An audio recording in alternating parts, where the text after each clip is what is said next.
got some yellow print on it, but then the whole print, it kind of looks like a newspaper, man. Oh my goodness. What's up? What's going on? Welcome back to the channel and welcome to another episode of Cycle Talk. I am your host, Mr. Robb Armstrong. Shout out to my girl Hannah for making me this shirt. Look at your boy, Robb Armstrong. I'm blinging. Oh, I like the gold. But anyway, so who am I? I'm the guy that damn near threw up after week 5 of training. Oh my goodness, man. I know y'all tired of me talking about it, but dude, the Zwift spring training is on point, man. Dude, this week, the week 5 workout, it damn near killed me, bro. I was hurting, but I made it through, man. So anyway, jumping right into this, man. What are we talking about this week, right? We are talking about the new Zwift Menu. We are talking about bike computers, which one's the best? And we're talking about first bike. Man, that's going to be a good topic, right? So Zwift rolled out an update, right? And they got a whole new menu. When you're first logging in and you are connecting all your devices up, I like what they did. The presentation of it's got the little steerer icon on there. That's pretty dope. I like the way that looks. But the in-game menu, oh my goodness, I hate it, man. I hate it, bro. I hate it.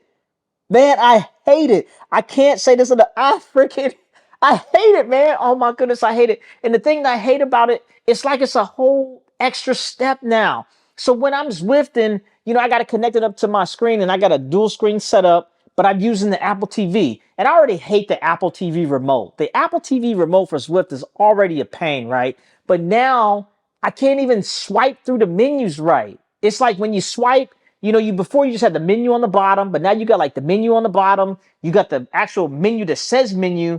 And then the problem that I'm having is like, I cannot use the dang on power up, bro. No matter how much swiping I'm doing on the remote, I cannot get to the power up. And man, it's pissing me off, bro. It's pissing me off. Now, when I am Zwift racing, I use the Zwift companion app. So it's really not an issue because I just, push the power up icon on it and then it just deploys it. But when I'm not using this companion app, dude, I cannot get to the power up, man. And I tried and tried and tried and tried. Now, I haven't been doing any Zwift racing since the new rollout of the menu, but just using it, just Zwifting, I hate it, bro. I hate the extra step, man. It's so cumbersome. It's very annoying. I don't think it's very well thought out. I don't know. What are y'all thoughts on it? Is it easy for you? Because it's not easy for me, and it's like I said, it's pissing me off, man. And I've been Zwifting a lot. But anyway, skipping over that, get to the next thing, right? Bike computers. Yo, I made a video on bike computers.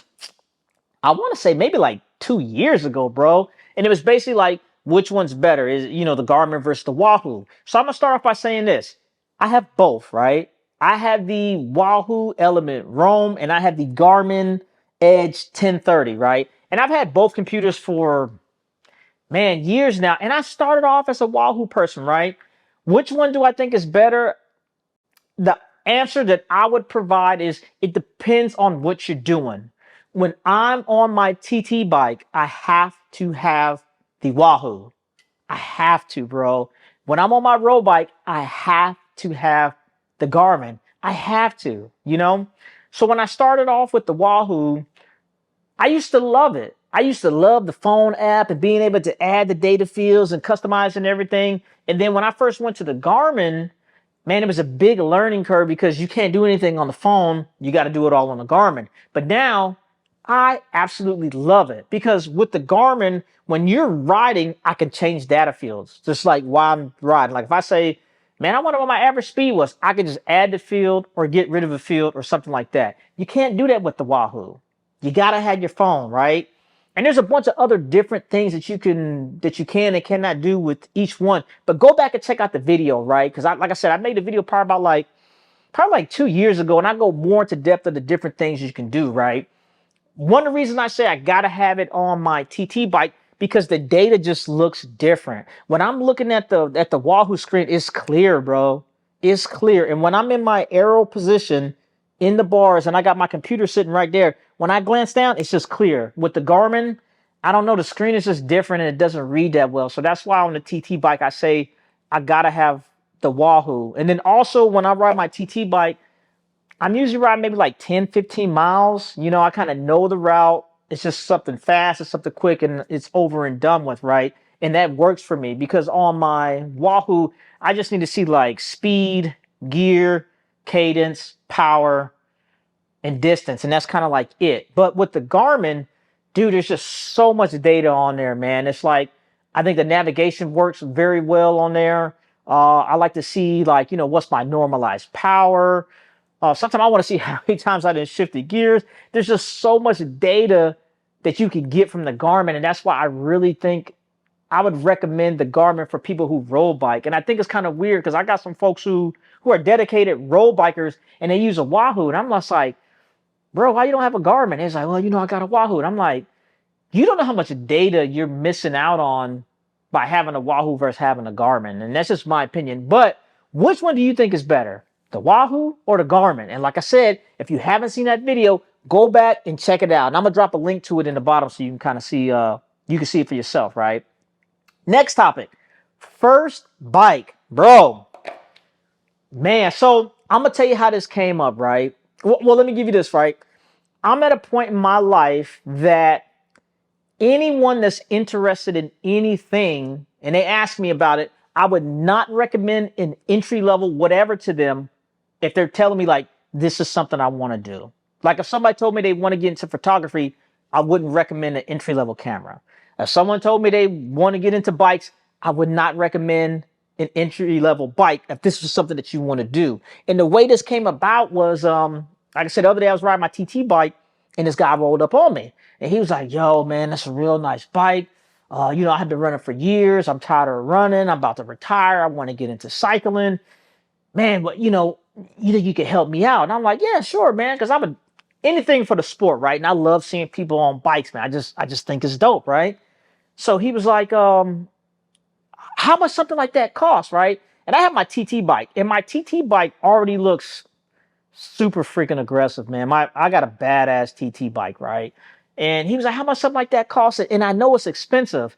And for people that don't know the sport, they have no idea, have no idea how much this stuff costs, right? And I don't just be giving out that information because all information ain't good information. You kind of got to know your audience. So I was like, it kind of costs a little bit. And he was like, I know it's expensive. How much is it? And I was like, how much do you think expensive is? That's the better question. And he was like, well, it's got to be maybe like, 1,000, maybe like 1,500, maybe 2,000 at the max. I was like, nah, bro, it's way more than, way more than that. So he's like, how much? I said, if I had to take a guess, my bike probably costs on the low ball, maybe $8,000. He was like, damn, $8,000. I said, yeah, man, but it's full carbon. I got carbon wheels, I got power meter, I got electronic gears, I got a wireless unit, I got a radar on there, I got a bike computers, like all this other stuff, right?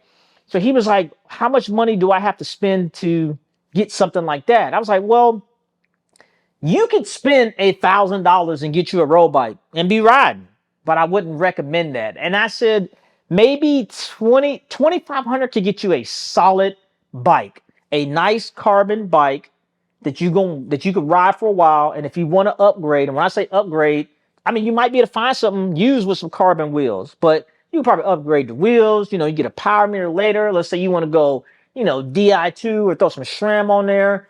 I would recommend like $2,500. And he was like, okay, cool. So we exchanged contact information. I said, man, hit me up and we'll talk more bikes later. And then later on, I came home, I called my boy and I told him the same thing. And he was like, yeah, man, anyone that's interested in cycling and they say this is what they're going to do, I would not recommend an entry-level bike to them because let's say you get something aluminum and nothing against aluminum, but I just been down that road of buying something at an entry level and then outgrowing it like quick. You know what I'm saying? And then you're stuck with extra parts or an extra bike and you're in the buy sell market. And that's already an interesting market to be in because I do a lot of buying and selling. I would just recommend save up a good amount of money, buy you something like mid-tier and go from there. That would be my recommendation, So if someone came to you and asked you like, hey man, How much would it cost to get into cycling?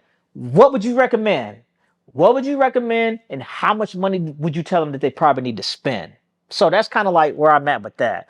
And that's pretty much the three things, man. Did I miss anything? No, that's it. But another thing, right? Have y'all been buying some dang on kit? There have been so many freaking sales going on because the Giro's going on. Whenever there's some type of big race or something going on, there's always sales, man. So Competitive Cyclists had a sale. It was 20% off a full priced item. And I'm not going to say my favorite brand, but one of my favorite brand kits is Santini.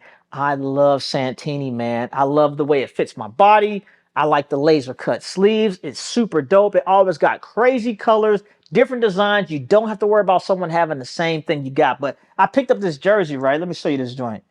Check me out, man. This is a Tour de France 2023 jersey, and it's like a purple joint. It's got some yellow print on it, but then the whole print, it kind of looks like a newspaper, man. Oh my goodness, it's so freaking dope, bro. And then look at the back. It's got all the stats on there. I love the colors of this jersey. And then I got these matching official Tour de France socks, but then check them out, right? They got a little pink logo on there. And then the back, these are KOM socks. They got the little KOM crowner. No, that's dope. Tell me that's not dope, man. Hold on a second. Let me see something real quick.